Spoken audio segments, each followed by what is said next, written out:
has confirmed that they will be conducting a performance audit of all contracts and payments related to GC Strategies and other companies incorporated by the founders. This will impact all departments, agencies, and Crown corporations who had dealings with the group. I hate to interrupt the honourable member, but we've come to the allocated time. We move on to oral questions. The honourable member will have about 9 minutes and 20 seconds left on the clock when she resumes her discussion on this question of privilege. Comme il est 14 heures, c'est le temps pour... It being 2 o'clock, it's time for statements by members. The honourable member from Vaughan Woodbridge. Mr. Speaker, gratitude and pride were the two themes that permeated at the opening of LiUNA Local 183's headquarters in the city of Vaughan. Pride in the official opening of the new state-of-the-art headquarters representing 70,000 members strong and their families. And gratitude for those 400 workers who in 1952 formed Local 183 and the members who have followed and fought for better working conditions, better benefits, and a better and brighter future for us all. Mr. Speaker, I extend my warmest congratulations to Business Manager Jack Oliveira and the LiUNA Local 183 Executive Board, staff, and members on this remarkable occasion. And to LiUNA International Vice President and Canadian Director Joseph Mancinelli, thank you for your ongoing leadership. I also join the strong LiUNA family in honouring two giants who helped pave the foundation of LiUNA and the industry, Enrico Mancinelli and Julio Oliveira Sr. Mr. Speaker, my gratitude and best wishes always to the LiUNA members that keep Canada moving forward. Feel the power. The honourable member from Halliburton, Kawartha Lakes, Brock. Speaker, each year 2 students from each of the 7 secondary schools in my riding are selected to participate in a program called the Capital Experience. It was started 19 years ago by my predecessor, Barry DeVolen. During the past 3 days in Ottawa, they have learned about the various career opportunities that await them. I would like to introduce this year's participants: Calvin Smith and Evan Lane from IE Weldon, Sophia Ensign Telford from Fenland Falls, Sadie Evans-Faulkner and Trevin Bain-Gross from Halliburton Highlands, Sarah Wojciesko and Daniel Patterson from St. Thomas Aquinas, Ella Wilson and Becca Lang from LCVI, Bronte Weber and Tyler Pettit from Brock, Allison Carroll and Braden Boughton from Crestwood. I'd like to thank the sponsors, the Lions Clubs, Rotary Clubs, and local legions, as well as the guest speakers for their ongoing support of this program. It's my hope that these students will be inspired as they consider their future. To that end, I'd like to invite my colleagues to welcome these young leaders to Ottawa. Hear, hear. Indeed, welcome. The honourable member from St. John, Rothsay. Mr. Speaker, the winds of change have blown through New Brunswick. Last night, New Brunswickers voted for change and helped make history too. New Brunswick has elected its first female premier. Susan Holt led her Liberal team to a solid majority government, bringing an end to 6 years of Conservative rule. Even Premier Blaine Higgs lost his seat in the red tide of change. The final tally is 31 seats for the Liberals, 16 seats for the Conservatives, and 2 for the Greens, including Green Party leader David Coon. It's a new day for my home province, and under the leadership of Premier-designate Holt, I am confident New Brunswickers have put their faith behind someone who will listen, lead with authenticity, and who will take their best interest at the center of every decision they make. Congratulations and go Team Holt! The honourable member for Laurentide-Labelle. Today, I'd like to turn the spotlight onto Sylvie Bolduc, General Manager of SADC des Laurentides for the last 15 years. She's leaving now for a well-deserved retirement, and I'd like to highlight the remarkable contribution that she's made to the development of many large-scale economic projects in the Laurentians, projects that have had major direct benefits for the region. She set up Synergie Économique Laurentide, which is dedicated to the circular economy and which is now a leader in that sector. Sylvie Bolduc has made major contributions, has made a big difference in the Laurentian economic landscape, and she brought a feminine face to regional economic development. She was a pioneer who has cleared the way for everyone who has an entrepreneurial spirit. On behalf of all those who've worked with her, economic and community partners, Sylvie, I thank you very much for your leadership, which has brought people together, and I wish you a long and happy retirement. The honourable member from Yukon. Mr. Speaker, our government will always protect universal, publicly funded health care, as well as sexual and reproductive rights. These two principles underlie the Pharmacare Act, which received royal assent on October 10th. This landmark legislation will establish a framework for a national, publicly funded system for universal drug coverage, and very soon will ensure every Canadian from coast to coast to coast has access to essential diabetes medications and contraception. Pharmacare means that 9 million women and gender-diverse Canadians will no longer need to bear the financial burden of accessing contraception. Additionally, more than 3.5 million Canadians living with diabetes will gain access to the medications and supplies to manage their disease. We know that cost is one of the biggest barriers for Canadians to get access to the medication that they need. As parliamentarians, our role is to protect and better the lives of the Canadians that we serve. The passing of this legislation will be a lasting benefit to Canadians. Thank you. The honourable member from Kamloops, Thompson Caribou. Mr. Speaker, after 9 years of the NDP Liberals, taxes are up, costs are up, crime is up, and time is up. Mr. Speaker, are you interested in a heat pump? Because these Liberals know a guy.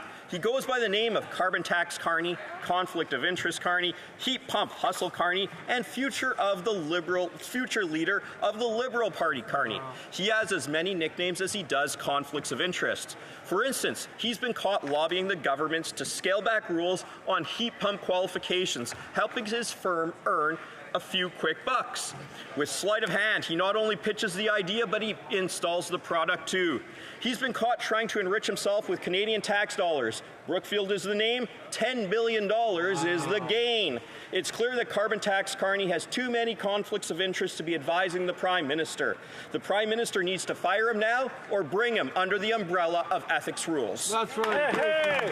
Great job, great statement. The honourable member from Calgary Skyview.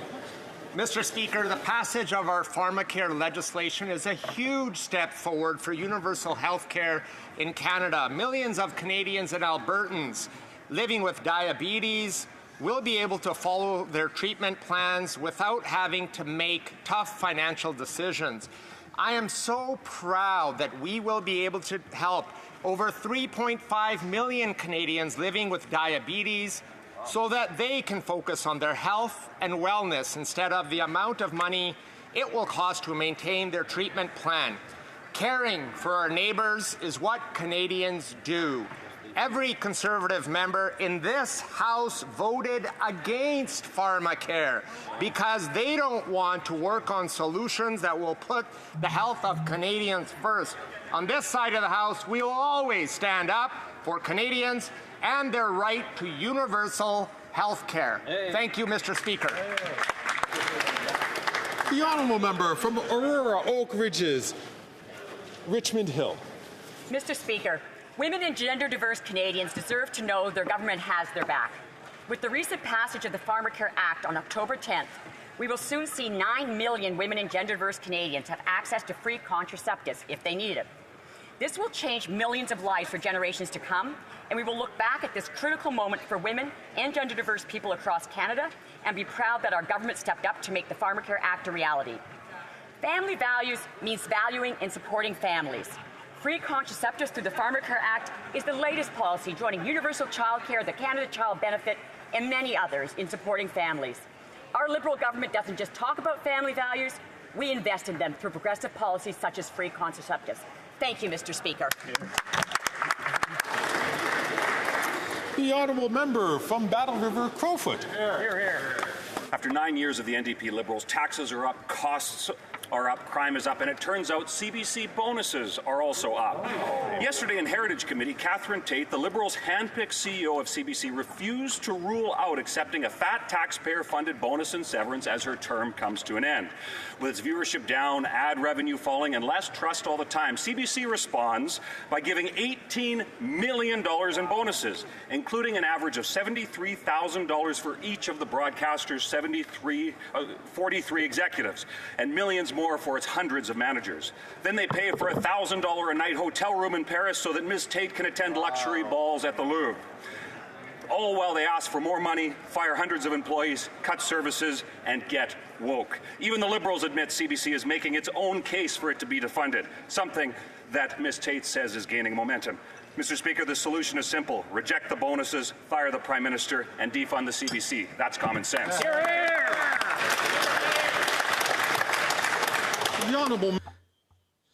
The Honourable Member for Longueuil-Charlemagne.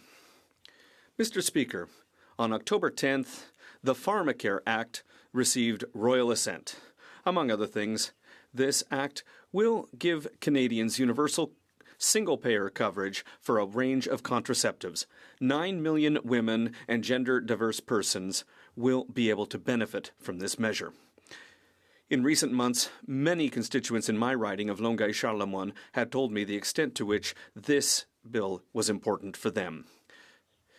Canadians want to be able to choose if, when, and how they start a family, and our government has listened to them. Unfortunately, the Conservatives voted against this act at every step. The cost of contraceptives is one of the many barriers to gender equity in Canada. Our government will always stand up for a woman's right to choose and make medical decisions about her own body. Our Pharmacare Act delivers on that commitment. Bravo. Thank you. Great job. Great job. The Honourable Member from Durham. Canadians are sick and tired of the Prime Minister's misleading statements about gun violence. That's right. Yesterday, the Prime Minister had the audacity to pat himself on the back over his appalling handgun crime record. Well, Mr. Speaker, I'm a Canadian who lost a friend 3 years ago to gun violence, and I take the Prime Minister's deception personally.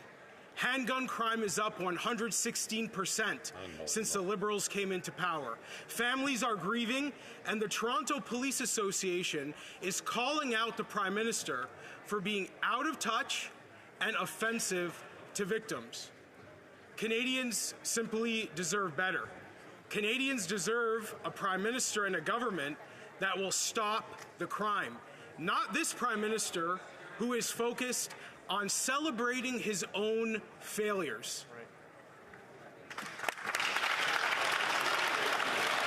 The Honourable Member from Leeds, Grenville, Thousand Islands and Rideau Lakes. After 9 years, this NDP Liberal government is not worth the cost or the corruption. Today, the Auditor General confirms a full investigation into the Liberal government deals awarded to Arrive scam contractor GC Strategies. This shady two-person firm that did absolutely no IT work charged taxpayers $2,600 per hour for over $100 million in government contracts. Sole source deals that froze out hard-working Canadian companies. In the Arrive scam scandal alone, the Liberals' preferred contractor, GC Strategies, pocketed $20 million of a $60 million price tag for an app that should have cost a fraction of the price. Why did the Prime Minister give these Arrive scam middlemen $100 million since he took office? And when will the Prime Minister stop robbing Canadians of their hard-earned money and doling it out to well-connected Liberal elites? After 9 years of these NDP Liberals, taxes are up, costs are up, crime is up, and time is up for these corrupt Liberals and their well-connected friends. Common sense Conservatives are going to end the corruption and bring home a carbon tax election. The Honourable Member from Egmont. Thank you, Mr. Speaker. For Islanders who live in my riding, this government's commitment to lowering costs has resulted in real benefits. Whether it was keeping the retirement age at 65 or making the Canada Child Benefit tax-free, the decisions we have taken have been a real help to thousands in my riding. The new Pharmacare Act is another important chapter in that journey towards a fair society. On Prince Edward Island, we are already seeing the results. Millions have been saved, and more importantly, Islanders know that they have affordable access they need to keep them healthy. And this is what I am hearing from constituents in my riding. Keep going, and more importantly, make sure you protect the gains we have made. Our lives are better than they were under the former government, and we need you to protect the gains we have all made together. Hear, hear.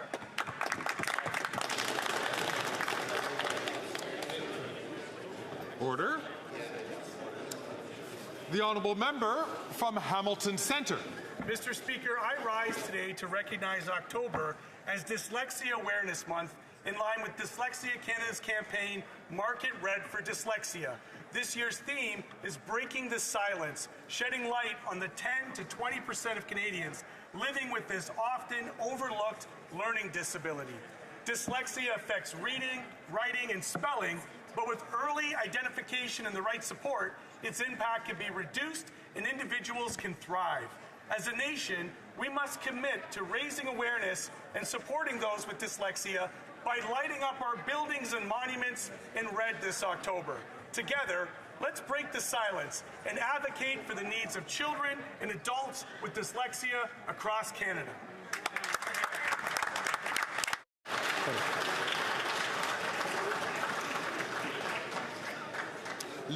The Honourable Member for Montcalm. Mr. Speaker, I would like to mark the 250th anniversary of a magnificent municipality in my riding, Saint-Jacques. This great little town is considered the cradle of Nouvelle Acadie, or New Acadia. Founded in 1774, Saint-Jacques was a refuge for many Acadian families who found there a place of welcome and peace after having been shamefully deported by the British Crown during the Acadian deportation, the Grand Dérangement. Nestled in the heart of the Lanaudière region, this municipality attracts gourmets and amateurs of history. With its impressive built heritage, it's also home to such gems as the Parc des Cultures, where you can admire an Acadian commemorative monument and a number of sculptures, each more impressive than the next, including the bust of one of my mentors, a great Jacobin and a former Premier of Quebec, Bernard Landry. Because yes, Mr. Speaker, I have to let you in on a little secret. The greatest asset of Saint-Jacques is the people who live there. People from Saint-Jacques, happy 250th.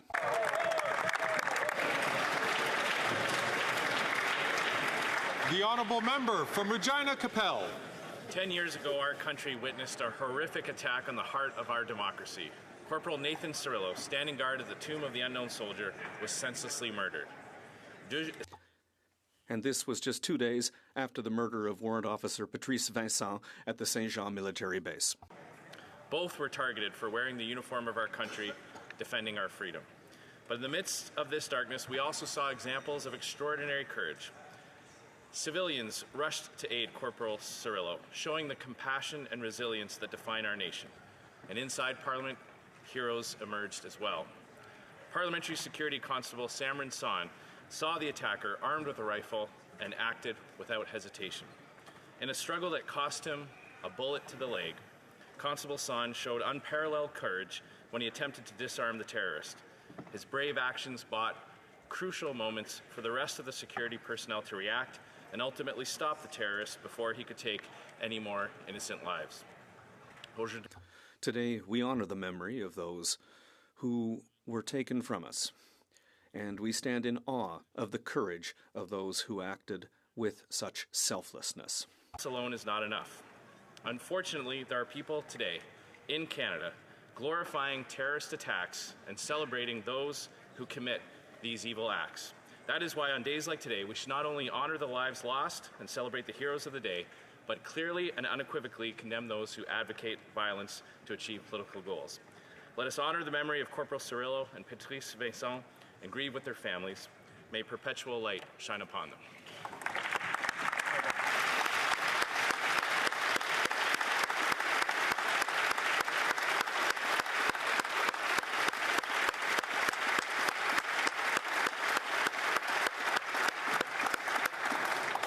The Honourable Member from Waterloo. Mr. Speaker, I rise to mark the loss of Corporal Nathan Cirillo, who was gunned down 10 years ago today, while standing guard on sentry duty at the Canadian National War Memorial. On October 22, 2014, we lost a son, brother, father, friend, and a national hero.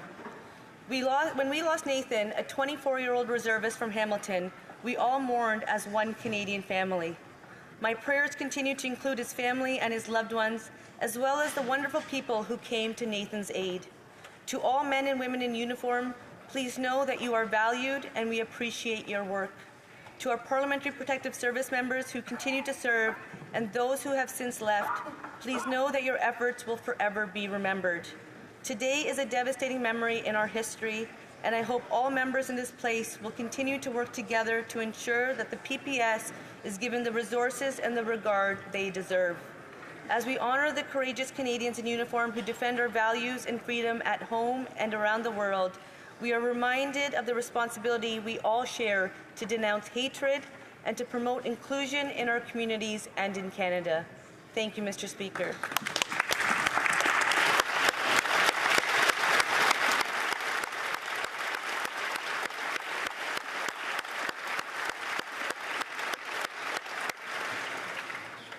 Questions orales, oral questions. The Honourable Leader of the Opposition. Mr. Speaker, the 40 Liberal members are noting what Canadians know already. This Prime Minister is simply not worth the cost, the crime, or the corruption. But those MPs are telling us that they need the Prime Minister's permission to speak at tomorrow's caucus meeting. So he will be able to muzzle them with regards to the doubling of our debt, of inflation, of housing costs and corruption. Will he allow freedom of expression for his MPs so that they can express themselves?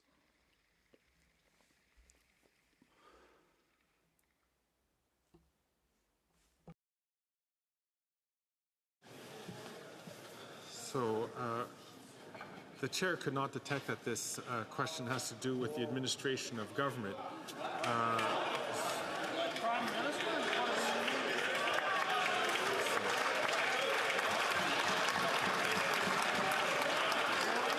The Right Honourable Prime Minister. I think, Mr. Speaker, we see very clearly once again that the Leader of the Opposition should concern himself with his priorities. He doesn't care about Canadians' priorities. We're delivering for Canadians, for dental care, for pharmacare, for $10 a day daycare. The Conservative leader offers only cuts and austerity and political play. What we are going to do on this side of the House is work for Canadians and their well-being. The Honourable Leader of the Opposition. Mr. Speaker, it's the Prime Minister who is distracting himself with political games because his own MPs, about 40 of them, have noted that he is simply not worth the cost, the crime, or the corruption. They have lost their trust in this Prime Minister. It's strange that the Bloc Québécois keeps voting for confidence in the government when the own government's members seem to no longer want to do so. Members should be able to express themselves freely. Will the Prime Minister stop muzzling them so that they can express themselves to say finally that the Prime Minister is not worth the cost or the crime?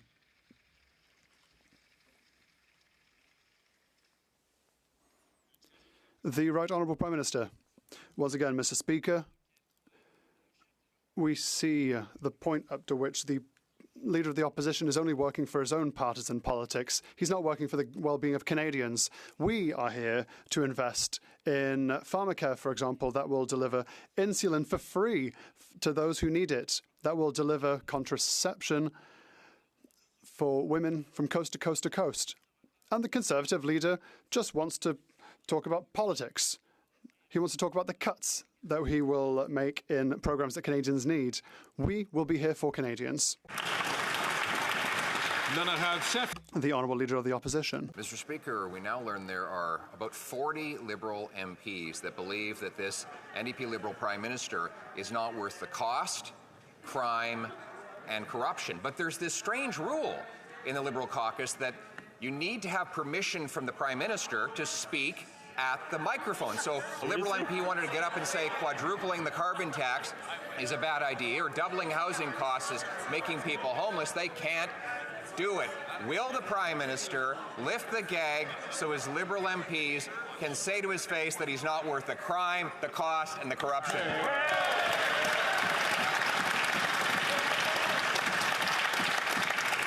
Once again in English, none of these questions have to deal with the administration of government, but I see the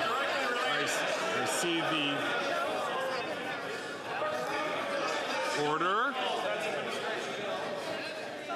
I see that the Prime Minister is rising to his feet. The Right Honourable Prime Minister.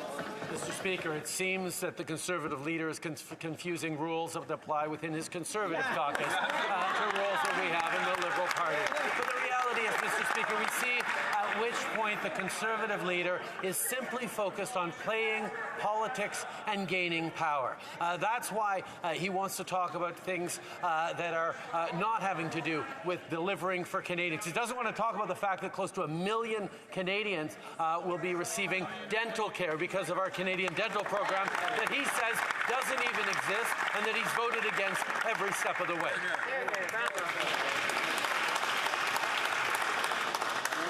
May I ask the honourable member from Battle River Crowfoot to please not take the microphone when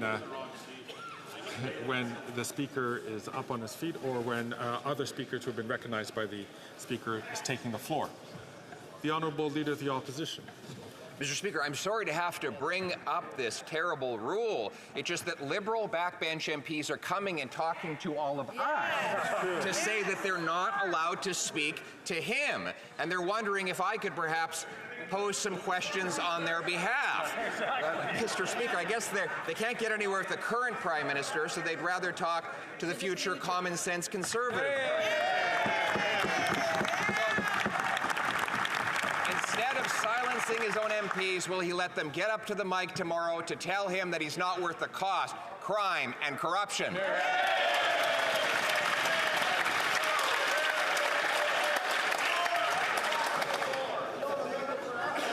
The honourable leader of the opposition.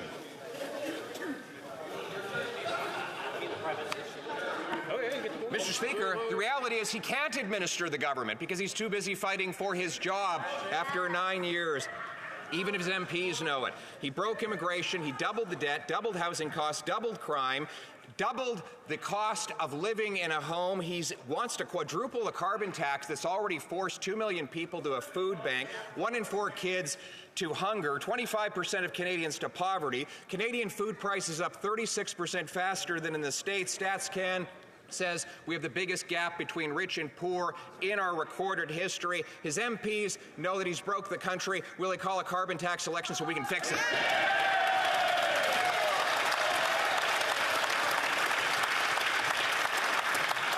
The Right Honourable Prime Minister. Mr. Speaker, the Leader of the Opposition, like all of us in this House, know that Canadians are facing challenging times. His solution, however, is to offer them cuts, is to offer them no programs that they can rely on, and to vote against things like dental care and pharmacare and investments in a green economy that is going to create jobs and careers long into the future. He wants to harm Canadians where we're focusing on delivering for them. He wants cuts to programs and services while we're busy investing in Canadians and their futures. That's the choice Canadians get to make.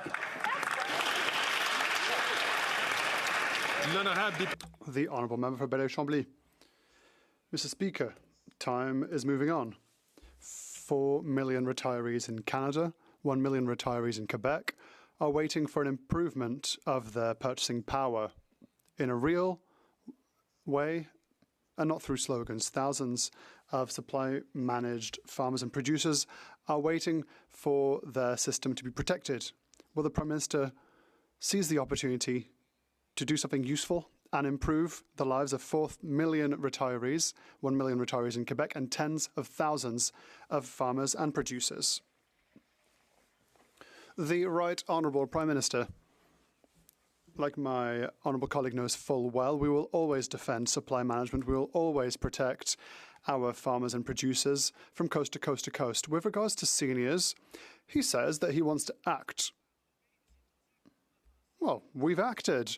When we reduced retirement from 67, as the Conservatives wanted, to 65, unfortunately, the Bloc voted against. We also acted when we delivered an increase in 10% in the Guaranteed Income Supplement. The Bloc voted against. There's a dental care programme that delivered for close to 1 million Canadians. They voted against. The Honourable Member for Belleuil-Chambly.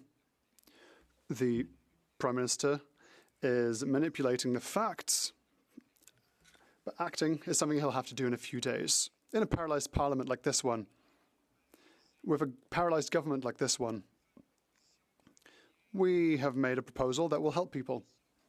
A proposal that could stabilise Parliament for another few weeks. He'd need it.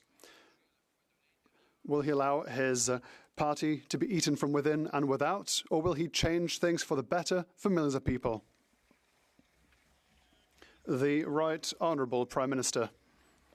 I've said many times, Mr. Speaker, I completely agree with the desire to be here for seniors who need our help, and that is the reason for which our government has enacted a number of measures in the past years to invest in seniors, to be here for our seniors. And we are open to working with people in this House in order to deliver even more for seniors. The Honourable Member for Rosemont-la-Petite-Patrie. Mr. Speaker, poverty and insecurity are affecting more and more people. According to one study, every month 40% of Quebecers are a mere $200 away from bankruptcy. $200, Mr. Speaker. The situation is so serious that the expression tightening our belts is becoming too real.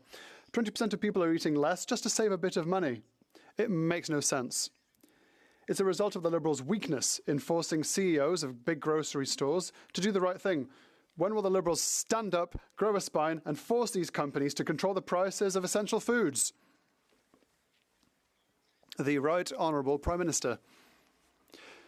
Mr. Speaker, the NDP knows full well that we have enacted measures to improve competitivity between groceries. We have delivered direct aid to families who needed it, and we're also delivering a program for food in schools that is saving hundreds for families from coast to coast to coast. We will continue to be here to support Canadians. We'll continue to be here to invest in programs that will help Canadians, whilst the Conservatives are just threatening austerity and cuts. The Honourable Member from Nunavut. Last week, First Nations leaders respected the First Nations Caring Society by voting to guarantee all First Nations children will be protected from Canada's discrimination in child and family services. The Liberals had offered a weak funding plan with an expiry date. This discrimination must stop now and forever. Will the Prime Minister finally respect the Human Rights Tribunal, stop discriminating against First Nations children, and offer First Nations an agreement that upholds their rights? The Right Honourable Prime Minister. Mr. Speaker, reconciliation means walking as true partners to Indigenous peoples, and we, of course, will continue to be there to invest in supports for Indigenous peoples. It means we will continue to work with them in the ways that make sense. I will highlight that the Chiefs of Ontario and the Anishinaabe Aski Nation are continuing to look for ways to move forward with the government to support kids who've been affected in care. We will continue to be there to work in partnership with Indigenous leadership and communities to deliver the supports so deeply needed by so many young people. That's great. Great. The Honourable Member from Calgary Forest Lawn. After 9 years of this Liberal NDP government, taxes up, costs up, crimes up, time's up. The Parliamentary Budgeting Officer confirmed what Canadians already know. This incompetent finance minister can't do math. She's going to blow through her own deficit this year by $7 billion. That's higher taxes and lower standards of living. 1 in 4 Canadians are already skipping meals, and this Liberal-made misery is only going to get worse. Why not call a carbon tax election now so Conservatives can fix the budget? The Honourable Deputy Prime Minister and Minister of Finance. Mr. Speaker, I am so glad to hear the Conservatives talk about the PBO, because just a few weeks ago, the PBO did a report on the sustainability of the federal finances. And I'm going to quote what the PBO said, quote, "Current fiscal policy at the federal level is sustainable over the long term.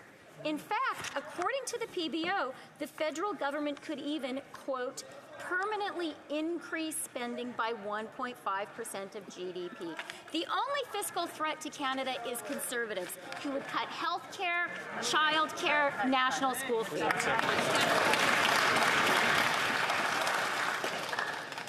The Honourable Member from Calgary Forest Lawn. That PhD in wackonomics has no clue. This incompetent finance minister, not knowing how to do math,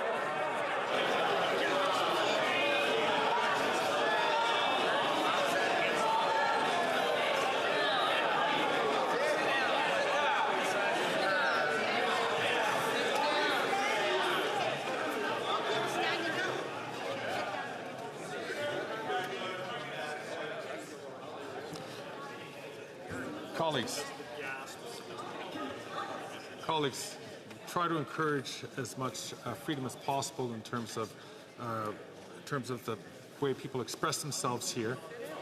I'm going to ask honourable members.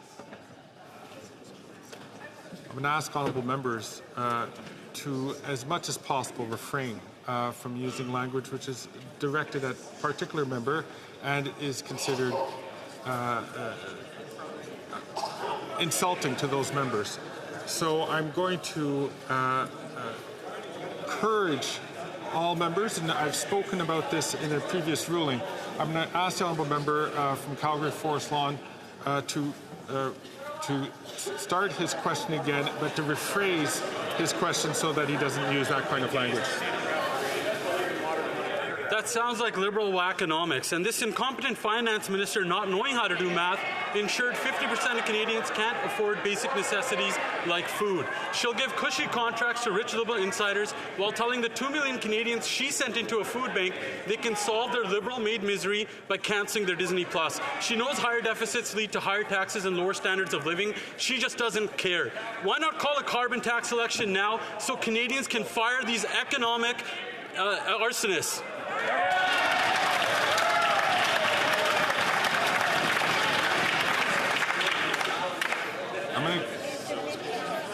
I'm going to come back to members on this matter, but I'm going to encourage all members. Nobody pays to see the referee. I'm going to encourage all members to please keep their counsel when they're not recognized by the chair.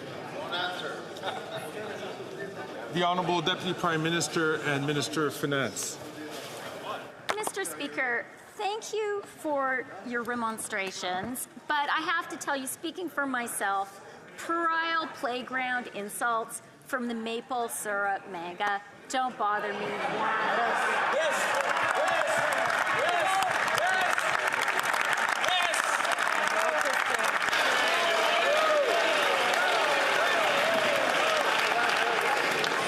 As I mentioned,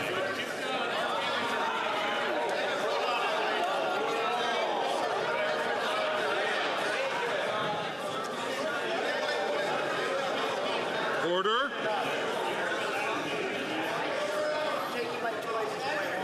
Order.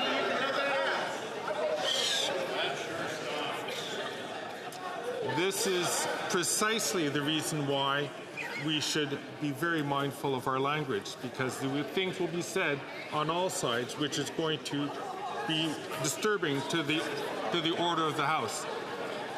I'm going to come back to this matter, and I'm going to ask the Deputy Prime Minister to start her question again without using those words. The Honourable Deputy Prime Minister.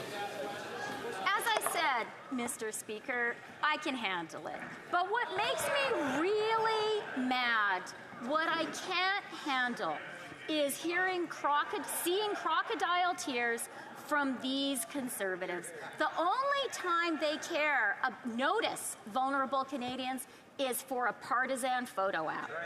And we know they don't care because they are opposed to a national school food program that is feeding 400,000 Canadian kids. They're opposed to dental care that is helping 1 million. We care about Canadians, they just care about themselves.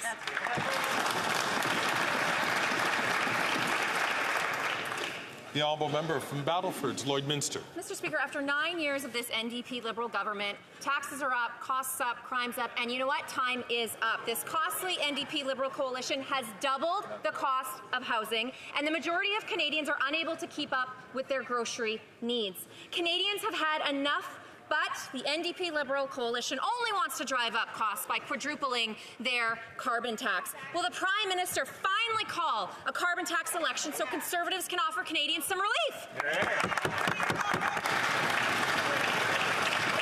The Honourable Minister of Housing, Infrastructure and Communities. Mr. Speaker, under the Conservative leader, slogans are up, rhymes are up, and parroting talking points so you get a shiny gold star and caucus seems to be up. I cannot imagine diminishing myself when I have the opportunity to represent my community in the House to cheapen the arguments that we can put forward on the floor of the House of Commons. If they care about helping people, why don't they actually support the policies that help build homes for people who can't afford them? Why don't they actually help advance policies that let families put food on the table, whether that is childcare, a middle-class tax cut, or the Canada Child Benefit? Every time we put measures forward to help Canadians, they vote against it and stand up with this nonsense.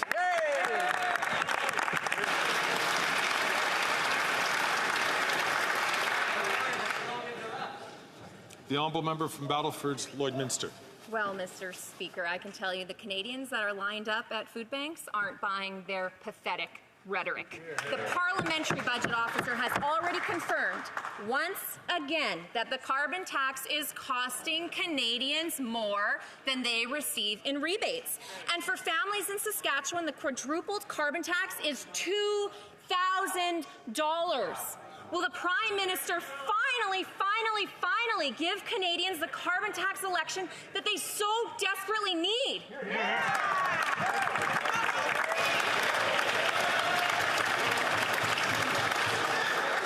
The Honourable Minister for Natural Resources and Energy. Thank you, Mr. Speaker. Let me provide a few facts to the honourable member. Fact, the PBO confirmed that the vast majority of Canadians get more money back than they pay. Fact, over 300 economists say carbon pricing is the best way to reduce emissions that is best for the economy. Fact, Alberta Premier Danielle Smith said her family gets more money back with the carbon rebate. Fact, Saskatchewan Premier Scott Moe said he looked at all alternatives to the carbon price and they were all too expensive.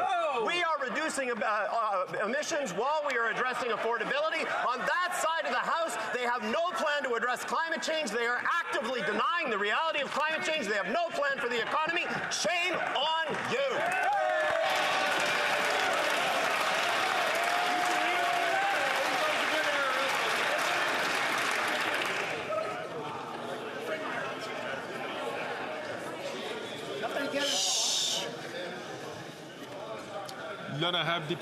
The Honourable Member for Louis Saint Laurent. Let's speak about facts. Mr. Speaker, young Quebecers listening to us are seeing a future dream of theirs disappear.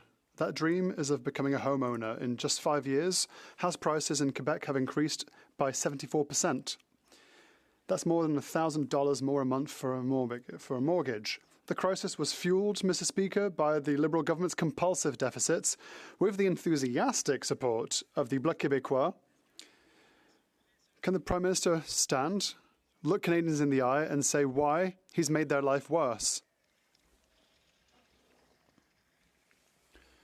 The Honourable Minister for Tourism.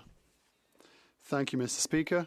I would like to remind my honourable colleague that it's this government that created the first national housing strategy that built thousands of housing units throughout the country. Not only that, Mr. Speaker, we've also created a tax-free savings account. Do you know how many young people have signed up? My brother, for example, who's 33, 700,000 young Canadians throughout the country who will see their dreams come true thanks to this government, Mr. Speaker.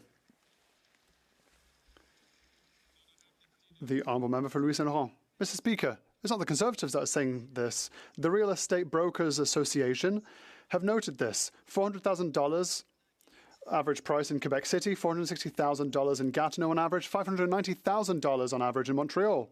Mr. Speaker, beyond the numbers, we see broken dreams and ambitions for young Quebecers under the leadership of this government. I invite the member for Papineau, Prime Minister, to rise today and explain to young Canadians and Quebecers why he's made things worse for them and why they can't even buy a house because of his leadership. The Honourable Minister for Public Works and Procurement. Thank you, Mr. Speaker. My colleague for Louis Saint Laurent, who I like very much, talks about ambitions and numbers. He should talk about the ambitions and the numbers of his Conservative leader. When he was Minister for Housing, during his entire mandate, throughout the country, built not one, not two, but hold on to your hats, 6 entire housing units, Mr. Speaker. He should talk about his Conservative leader when it comes to ambition, so that he could visit 160,000 units that we have built in his riding alone.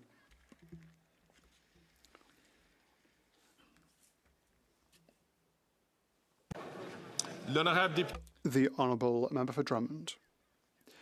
Yesterday, Quebec's new lieutenant told us that the secular nature of the Quebec state is a matter for Quebec, not Ottawa. Well, he's absolutely right. Ottawa has absolutely no business meddling in secularism. It's none of Ottawa's business to meddle in Quebec's ability to live together.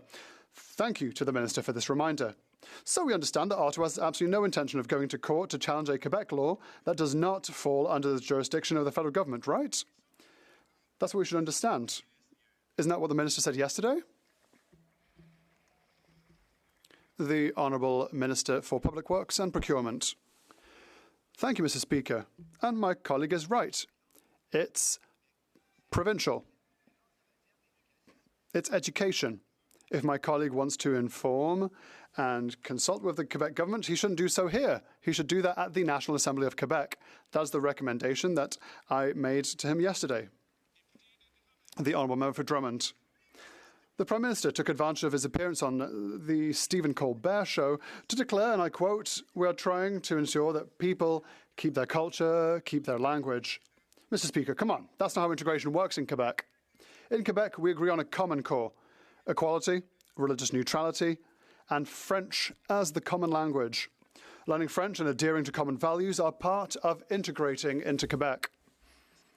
Does the federal government realise that its multiculturalism is simply incompatible with Quebec's model of integration? The Honourable Minister for Public Works and Procurement. Thank you, Mr. Speaker. Once again, my colleague's right. Learning French, integrating into Quebec is being a Quebecer, growing and living in Quebec. That is the privilege of millions of Quebecers, including new immigrants. That's how things work in Quebec. He's right, and we're proud of it. The Honourable Member for Drummond. Ottawa wants to challenge Bill 21 in the courts and weaken secularism in Quebec. Ottawa maintains the religious exception in the Criminal Code. Ottawa refuses to allow the Multiculturalism Act to apply to Quebec. And the Prime Minister is telling Americans that everyone who comes to Canada can keep their language and that there is no common language, etc. There's no problem. In short, the federal government is undermining integration, harming secularism, and is hurting the French language. Does this government understand that what it should do is try not to hurt Quebec's ability to live together? The Honourable Minister for Public Works and Procurement. Thank you, Mr. Speaker. My Black Quebecois colleague, who I like very much, is just looking to squabble. Countless Quebecers, new Quebecers, arrive in Quebec because Quebec is part of Canada. When we're Quebecer, we are Canadian. And many new arrivals in my riding say that they are proud to be Quebecers and proud to be Canadians. The Honourable Member from Fort McMurray, Cold Lake. After 9 years of NDP Liberals, taxes are up, costs up, crimes up, and time is up. The Prime Minister's own parliamentary budget officer confirmed yet again that the carbon tax costs more to Canadians than they get back in rebates. When the NDP Liberals quadruple the carbon tax, families in Alberta will pay nearly $2,000 more in carbon taxes. Will the NDP Liberals finally admit their tax is simply a scheme and call a carbon tax election? The Honourable Minister for Economic Mr. Development. Speaker, at the risk of correcting my honourable colleague from the other side, let me state very clearly, the PBO has indicated that 8 out of 10 Albertans get more money back from the Canada Carbon Rebate than they pay in carbon taxes. Mr. Speaker, but you don't have to take my word for it. You can take the word of Premier Danielle Smith, who said that not only did she get more money back because she lives in rural Alberta, she even got the 20% top-up. Sorry, my colleague, that's the fact. I ask the Honourable Member from Miramichi Grand Lake not to take the floor unless he's recognised. The Honourable Member from Battleford's Lloydminster. Excuse me, from Fort McMurray, Cold Lake. Thank you, Mr. Speaker. Canadians lined up at food banks really aren't buying that rhetoric. I'm sorry. Food bank usage is also up. Cold Lake Food Bank is the busiest it's ever been, with a 28% increase in usage over 2023, which itself saw an increase of 16% over 2022. The carbon tax is driving up the cost of groceries, gas, and heating, making things more difficult for families and food banks that are pushed to their limit. So the question's simple. Will the Prime Minister admit his carbon tax isn't working and call a carbon tax election? Wonder what the other Randy thinks. The Honourable Minister for Employment and Workforce Development. Speaker, the numbers are in and the checks have already arrived. And in Alberta, a family of 4 gets $2,500 per year, which is more than they spend on the price on pollution, which is something the other side doesn't understand because, Mr. Speaker, they don't care if the planet burns. And, Mr. Speaker, let's go one step further. Why did that side vote against the Canada Child Benefit that gives $7,800 per kid in Alberta? Why did they vote against childcare? Why did they vote against supports for workers? They care about themselves, not about Canadians. We're on the side of Canadians each and every day.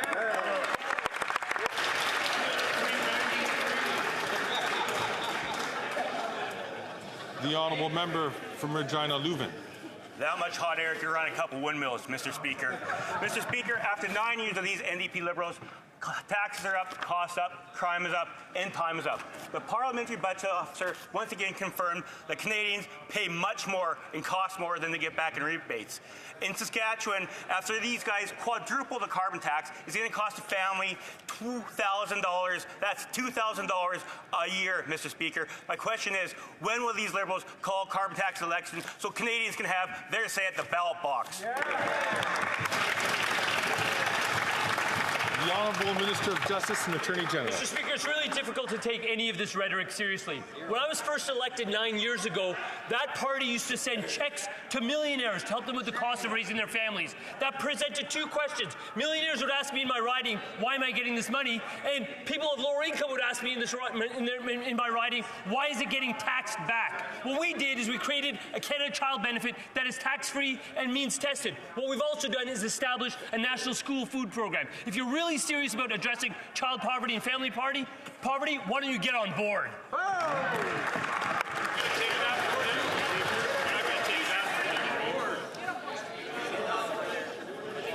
The Honourable Member from Chicoutimi-Le-Fier.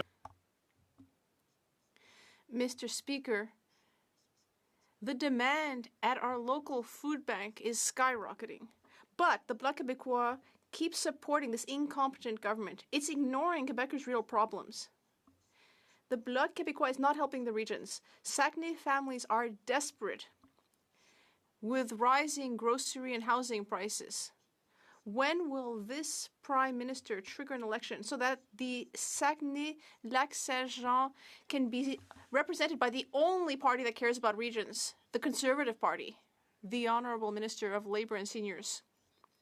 I'd like to thank my colleague from the Saguenay region.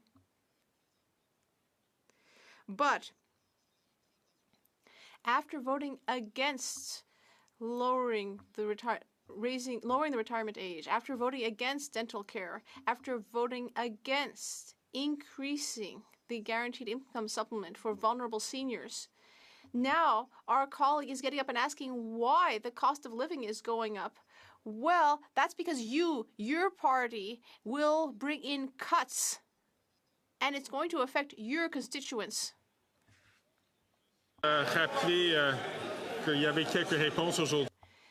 Yes, I'd just like to remind us all that some of the questions today directed questions directly to members, and that's not how it should be. It should go through the Speaker. From Edmonton, Griesbach. The numbers are out, and last winter was the worst on record for Edmonton's unhoused population. It was so bad that over 100 people living on the street lost a limb due to frostbite. Indigenous people make up over 2/3 of Edmonton's houseless population. Indigenous people will lose their limbs and their lives this winter because this government failed to build affordable homes. How many Indigenous people need to freeze before this Prime Minister takes action? The Honourable Minister for Housing, Infrastructure and Communities. Mr. Speaker, I thank my honourable colleague for his advocacy on the issue of supporting those who have the most acute housing need, which disproportionately impacts Indigenous peoples across this country. As my colleague very well knows, we have advanced billions of dollars specifically to help address some of these concerns, including support directly through the City of Edmonton, working with a partner, Homeward Trust, to make the situation better to the extent money can help. In addition, we have put hundreds of millions of dollars on the table to work with provinces who cost match. More than a month ago in his province, I had sent a letter which is yet to be responded to. In the absence of that sort of cooperation with other levels of government, we will work directly with cities and with Indigenous governments to help address this very challenging situation. The Honourable Member from Windsor West. Mr. Speaker, when I asked the Minister about why he's doing nothing to stop Rogers from gouging Canadians on their cable bills, he refused to answer the question. He's not telling Canadians that his Liberal government is too weak to stand up to Rogers and big telcos ripping them off. It's under his government the Rogers-Shaw merger was even allowed to happen, leading to higher bills for Canadians. People feel defeated, and the Liberals are doing nothing to help. In fact, they're piling on. Why are the Liberals caving to big telcos while Canadians are getting gouged? Just because he's a Rogers rollover doesn't mean the rest of us have to accept that.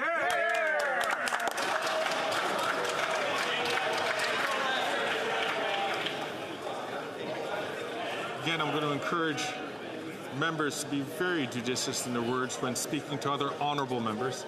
The Honourable Minister for Innovation. Mr. Speaker, it's quite ironic to hear from the NDP about standing up, Mr. Speaker. When they had the opportunity, I think they folded, Mr. Speaker. I think everyone in this House would understand that. Mr. Speaker, the member knows well, and everyone in this House, we stood up to the big telco in this country, and we will always stand up for Canadian and consumer. Mr. Speaker, we fought for more competition, lower prices for Canadian, and better choice. Mr. Speaker, on this side of the House, Canadian knows at home we're going to always stand for them, stand for consumers, stand for Canadians, stand for competition. Yeah, very good. The Honourable Member for Vancouver Centre. Thank you, Mr. Speaker. The Pharmacare Act received royal assent on October the 10th. British Columbia has been benefiting from that act, saving the province $28 million because of free contraceptives. Now, with the passage of this bill, women and transgender diverse Canadians can have access to contraceptives across Canada. The Pharmacare Act also includes access to expensive diabetes medications and tools, and these life-saving drugs are too often unaffordable to patients.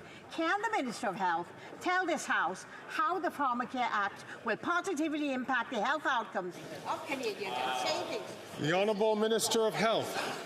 Well, thank you, Mr. Speaker. Let me start by thanking the member for Vancouver Centre, who's one of the longest-serving members of this House, whose tireless advocacy for health care in this country and for pharmacare are a huge reason why we have pharmacare. It was just passed, Mr. Speaker. We're ready to sign deals. And what is that going to mean?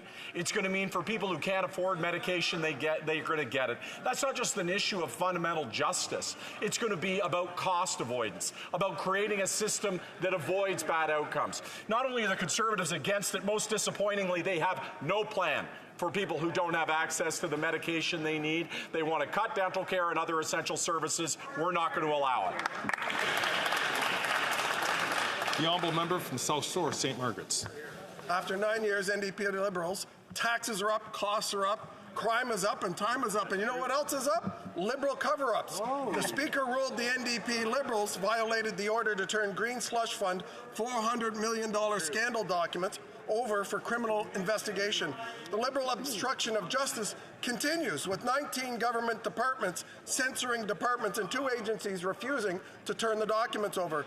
So will the Prime Minister just end the Liberal corruption cover-up and turn the uncensored documents over now?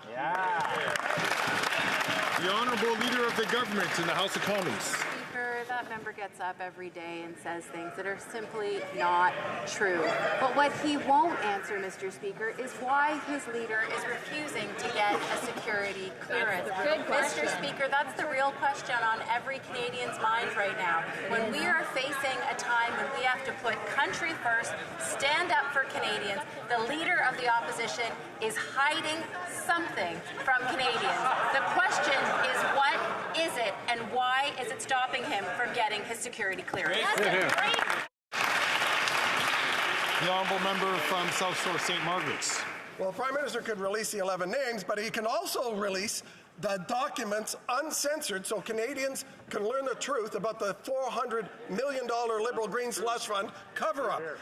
Canadians, I'm sure, will also be shocked to learn that on the Prime Minister's order, the more than 10,000 censored pages cover up the most important information about the Prime Minister's hand-picked Liberal appointees to the Green Slush Fund. The government does not exist to protect corrupt Liberals from criminal investigation. So will the Prime Minister just stop his cover-up of Liberal corruption and hand the uncensored documents over now? The Honourable Leader of the Government in the House of Commons. Canadians expect police to follow due process, and let me be perfectly clear that the government obviously complies with anything that follows due process. But what Canadians also expect is that their leaders are going to act in the best interest of Canadians. That's right. Not to protect their partisan interests, Mr. Speaker. Why is that member and all members of the Conservative Party covering up for the leader of the opposition who's refusing to get his security clearance, Mr. Speaker? It's easy. All the other members have done it. When will the leader of the opposition? For the second time, I'm going to ask the honourable member from Battle River Crowfoot today to please not take the floor when he is not recognized. I will not like to do this a third time. The honourable member from Hastings, Lennox and Addington. After 9 years of NDP Liberals, taxes are up, costs are up, crime is up, time is up. Mr. Speaker, you ruled that the NDP Liberals have violated a House order regarding the criminal investigation into the latest $400 million scandal. The government's refusal to respect your ruling has paralyzed Parliament. The Auditor General found that Liberal appointees at SDTC gave millions to Liberal insiders with over 186 conflicts of interest. Mr. Speaker, will the NDP Liberals end the cover-up and comply with your lawful order so we can get accountability for corruption and Parliament can get back to work? The Honourable Leader of the House of Government in the House of Commons. Mr. Speaker, I expect my honourable colleagues on the other side to at least be honest with the facts. What you said was that this was highly unusual, this motion, and it should be referred to committee for study. We support that. It's only the Conservatives that are obstructing their own obstruction. But, Mr. Speaker, this is unsurprising because they're also trying to cover up their own leader's refusal to get his security clearance.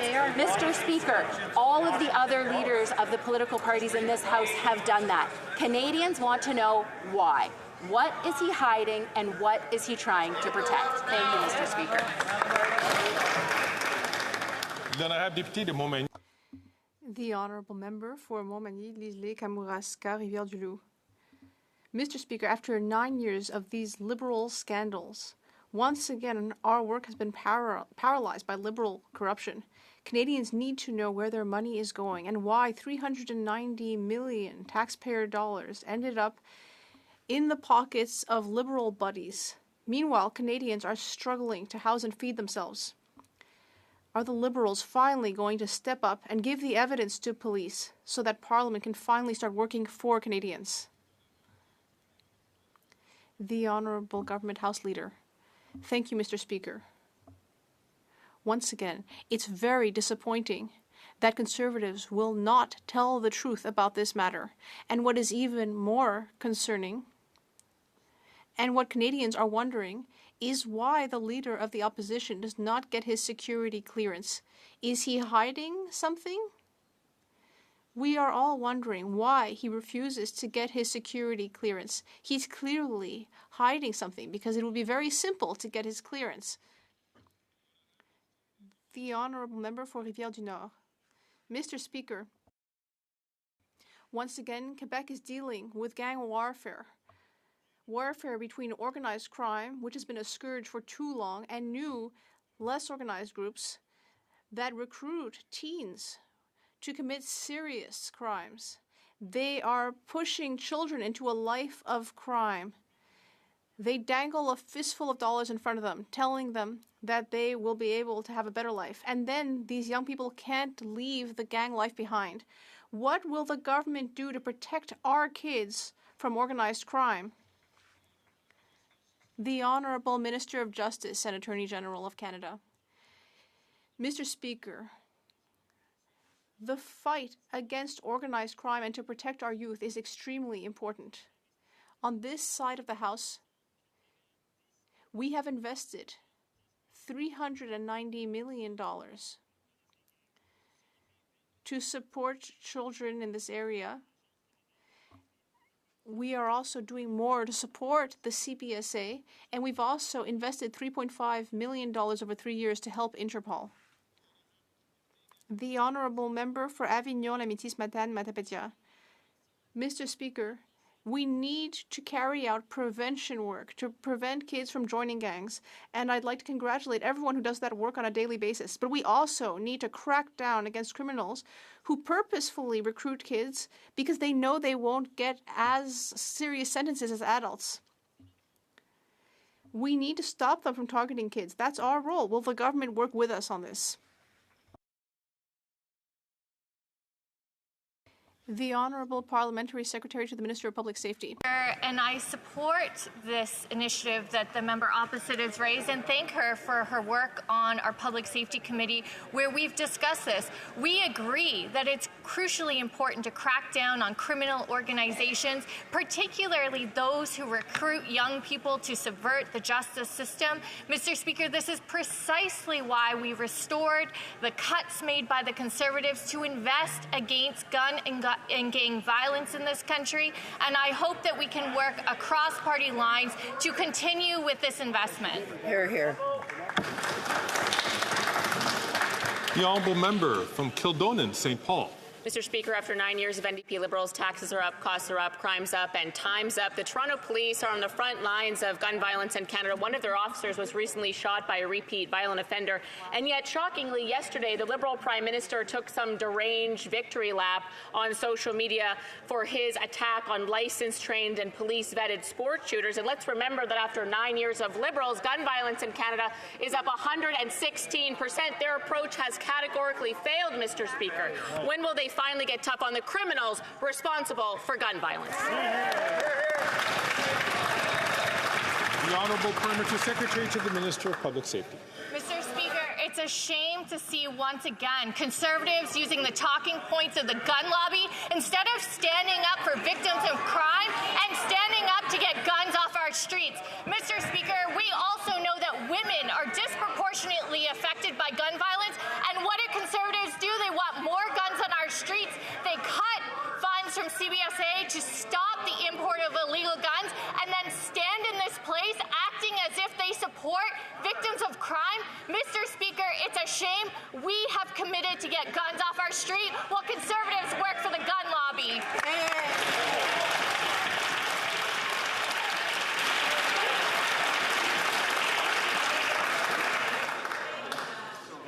The Honourable Member from Kildonan, St. Paul. In the words of the Toronto Police Association to this Liberal Prime Minister, quote, criminals did not get your message. Our communities are experiencing a 45% increase in shootings, a 62% increase in gun-related homicides compared to the last year. What difference does your handgun ban make when 85% of guns seized by our members can be sourced to the United States? Your statement is out of touch and offensive to victims of crime and police officers everywhere. Whatever you think you've done to improve community safety has not worked. When will the Liberals call an election so we can finally bring an end to the crime and chaos they created in our streets?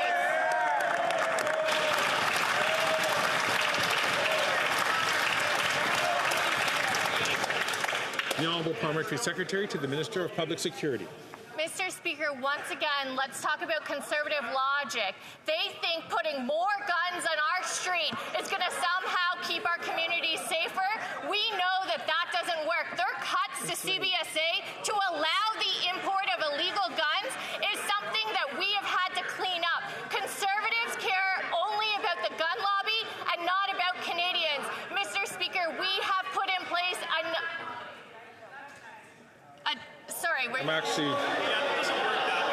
I'm actually going to.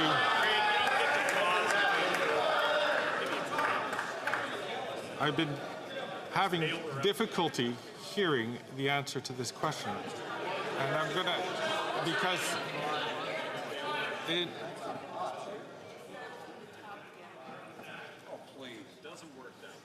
I'm going to ask honourable members, please, to allow us to hear the answer to this question. There was a lot, from the moment that this member stood up, a lot of heckling. I'm going to ask the honourable member to start.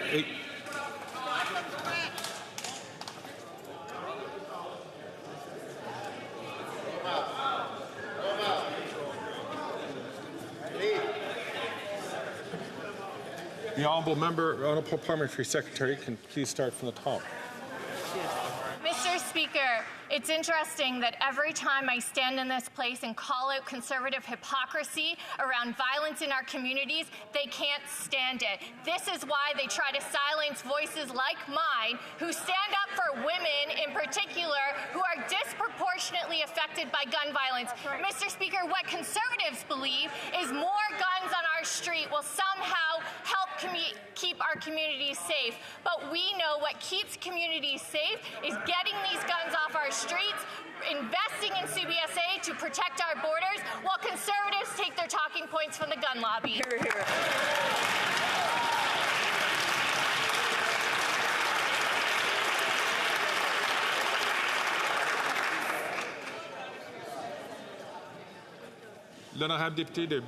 The honourable member for Bellechasse-les-Échemins-Lévis.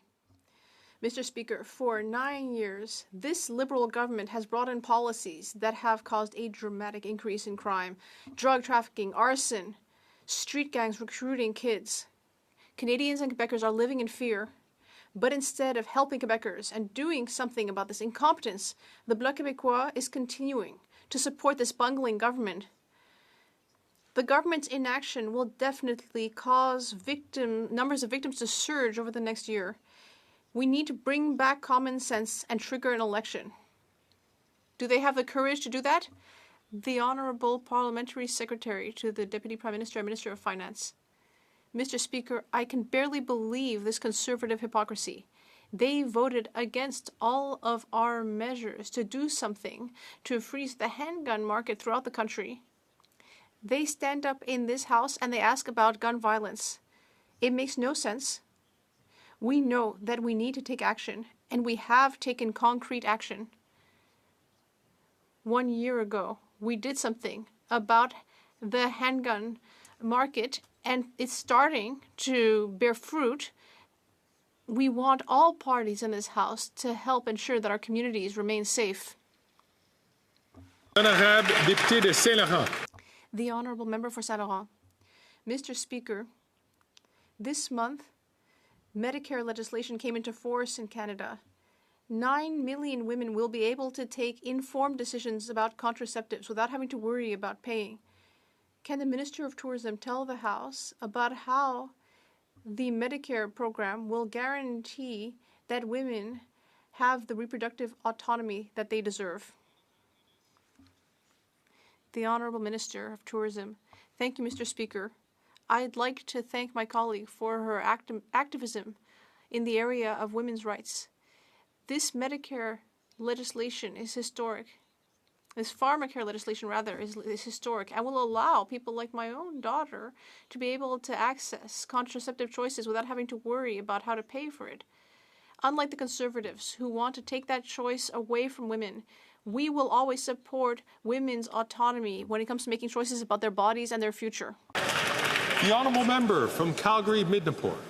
Mr. Speaker, after 9 years of this Liberal NDP government, taxes are up, costs are up, corruption is up, and time is up. The Auditor General is finally investigating GC Strategies, who received $100 million from this government and $20 million for the Arrive scam scandal. But this is only one incident of Liberal insider corruption. The Green Slush Fund, McKinsey, Global Affairs Canada, Environment Canada. So just how much taxpayer money did the Prime Minister give fraudsters and scamsters? The Honourable Parliamentary Secretary to the Minister of Public Safety. Mr. Speaker, while Conservatives play with theatrics, we're actually committed to ensuring that our procurement system is something that Canadians have trust in. This is anybody who has operated without following the rules, and the laws should be held accountable. We've said that from the beginning. This is precisely why CBSA has already initiated a number of measures and recommendations and are working with the Auditor General to ensure that there is trust in our procurement system, Mr. Speaker. The honourable member from Carlton Trail, Eagle Creek. After 9 years of NTB Liberals, taxes are up, corruption is up, crime is up, time is up. Yesterday, the Auditor General announced that she will be investigating the $100 million in contracts awarded to GC Strategies by this Liberal government, a two-person IT company that did no IT work, but was paid $20 million for the Arrive Scam app. It's been months since the Liberal minister promised to recover the money paid to GC Strategies. When will the Prime Minister get taxpayers their money back? Great question. The Honourable Parliamentary Secretary to the Minister of Public Security. Mr. Speaker, as I said before, we welcome the opportunity to get to the bottom of the situation to ensure that our procurement system has trust in it. But let's also be clear with Canadians in the fact that it was the Conservative Party who first initiated contracts with this company. And so I really hope the Auditor General looks back and ensures that any wrongdoing is also looked at the beginning of contracts with this company, Mr. Speaker, because all Canadians deserve to know that there is trust in our procurement system. Oh, they got quiet all of a sudden. It's not true. L'honorable député de Mégantic-L'Érable. The honourable member for Mégantic-L'Érable. Mr. Speaker, 2 million Canadians are lining up at food banks every month, but meanwhile, Liberal buddies are lining up to fill their own pockets. Do you remember GC Strategies? 2 guys in a basement who received a $20 million contract to develop ArriveCan, even though they had no IT expertise. And we've just heard that the AG has announced that she will be investigating the $100 million in contracts that GC Strategies got. GC Strategies took advantage of this Liberal largesse. Meanwhile, who paid the bill? Taxpayers. How many Liberal buddies have raked in the profits while emptying the pockets of Canadian families? The Honourable Minister of Public Services and Procurement. Thank you, Mr. Speaker. As my colleague already very clearly stated, there is a question that we've never gotten the answer to. My colleague just talked about the fact that some children don't have enough to eat and that kids need to be able to have eaten a good breakfast before they go to school. So how is it that the Conservative Party doesn't want to help children have enough to eat when they go to school? After all, how can the Conservatives justify this attitude with their own constituents? Le député de Mégantic-L'Érable a eu sa chance à poser. The member has already had a chance to ask a question, so I would encourage him to continue this discussion outside the House. Député de Châteauguay-Lacolle. Merci, Monsieur le Président. Access to contraceptives like the birth control pill improves equality and provides women with the ability to decide if or when they will start a family. We know that cost is the single most significant barrier for women and gender-diverse Canadians in accessing these medicines. Can the Minister of Women and Gender Equality and Youth please share with this House how the Pharmacare Act will impact Canadians? The Honourable Minister for Women, Gender Equality and Youth.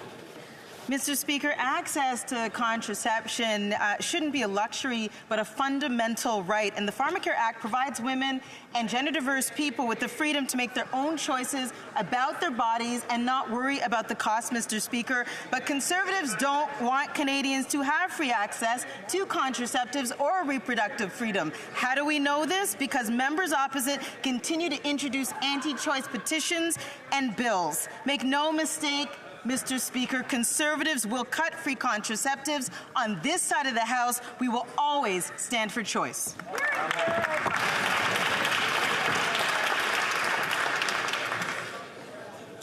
The honourable member from Vancouver East. The Conservatives created the low-wage temporary foreign worker stream, and the Liberals feel it to help rich CEOs. They restricted workers to one employer with closed work permits, subjected migrant workers to abuse, wage theft, and exploitation and suppress wages for Canadians. Chain CEOs are ramping up the exploitation and abuse. Workers like Rowell Palin said their boss, Canadian Tire, pay them less wages and threatened them if they told anyone. Will the Liberals stop caving to CEOs and end the abuse with open work permits? The Honourable Minister for Workforce Development. Mr. Speaker, I thank the honourable member for her question, and as I've been very clear in this chamber and the committee, there's a new sheriff in town, and businesses need to be very careful and need to make sure that they are respecting workers from coast to coast to coast. Stay tuned later today, Mr. Speaker, for more changes to the temporary foreign worker program. We are serious about making sure that that program is a program of last resort. Jobs belong in the hands of Canadians, of youth, of newcomers, and of people who already live here. Mr. Speaker, we're going to make sure the temporary foreign program is cleaned up. That's what we promise to Canadians. It's exactly what we're going to do. The Honourable Member from Churchill-Kiwatinuk-Aski. Mr. Speaker, yesterday the Bloc and Liberals joined together in committee to cover up the soccer drone scandal that took place during the Olympics. The Liberals refused to investigate how this happened and are happy to ignore the problem, which is apparently good enough for the Bloc, who shamefully joined them. Canadians deserve better. They deserve to know that this won't happen again. Why won't the government support accountability? Why won't they listen to the players, the soccer community, and fans who want to ensure that the focus is on the tremendous effort on the pitch and not on the actions of a few people and institutions that don't get it, that soccer, like any sport, should be about fair play and integrity? The Honourable Minister. Mr. Speaker, the committee, of course, is free to determine its own business, but I can assure this House that upon learning of this scandal, this government took immediate action and suspended the funding to Soccer Canada for the coaches that were implicated. There's also been direct action taken by FIFA, by the Canadian Olympic Committee, by Soccer Canada itself, and I can assure you we're watching the situation closely. Comme il est 15h20, conformément. It being 3:20 p.m., pursuant to order adopted on October 21st, 2024, I invite all honourable members to stand to observe a moment of silence to commemorate the 10th anniversary of the attack on Parliament Hill. Being 3:20 p.m. pursuant to order made on Monday, October 21st, 2024, I invite all honourable members to stand to observe a moment of silence to commemorate the 10th anniversary of the attack on Parliament Hill.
Honourable members.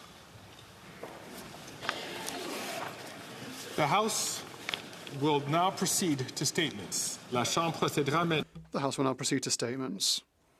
I recognise the Right Honourable Prime Minister. Thank you, Mr. Speaker. 10 years ago today, Canada was in shock. Our capital, the centre of Canadian democracy, was the target of a cowardly and shameful terrorist attack aimed at both the National War Memorial and Parliament Hill.